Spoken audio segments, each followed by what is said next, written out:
అందరికీ నమస్కారం. మన కథలకు స్వాగతం.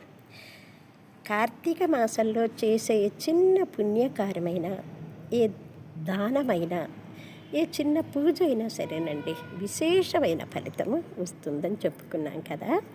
ముఖ్యంగా కార్తీక మాసంలో తులసి పూజ ప్రతిరోజు కూడా చక్కగా తెల్లవారికి ముందే తులసమ్మ దగ్గర దీపారాధన, పసుపు కుంకాలు పూలతో పూజ, ఏదన్నా పండు ఫలమో నైవేద్యం పెట్టి హారతి ఇవ్వటం వల్ల తులసీదేవి యొక్క అనుగ్రహం కలుగుతుందటండి.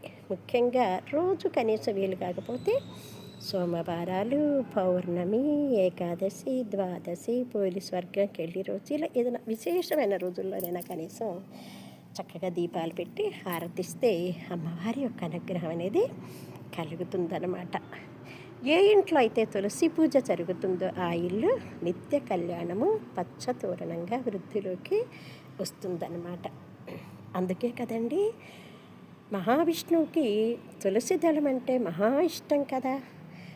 ఒక చిన్న తులసి దళం మనస్ఫూర్తిగా ఆయన పాదాల దగ్గర పెట్టేసి భక్తిపూర్వకంగా నమస్కరిస్తే చాలండి, ఆయన కరుణ కలుగుతుందట. అంత ఇష్టం అన్నమాట స్వామికి తులసిదళం అంటే. అందుకే కదండి ఆనాడు సత్యాదేవి స్వామిని తులాభారంలో తూసి అంగట్లో పెడితే రుక్మిణీదేవి తులసీదేవిని ఆరాధన చేసి ఆమె అనుగ్రహంతో స్వామిని ఆ తులసి దళంతో తూచి భక్తి యొక్క గొప్పతనాన్ని చాటింది అమ్మవారు రుక్మిణీదేవి.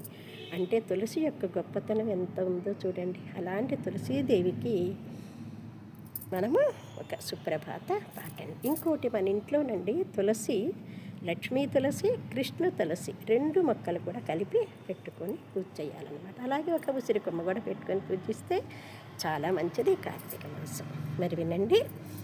మేలుకొన్నవి రామ తులసి, మేలుకొన్నవి కృష్ణ తులసి, మేలుకొన్నవి లక్ష్మీ తులసి, మేలుకోవమ్మ తులసమ్మ.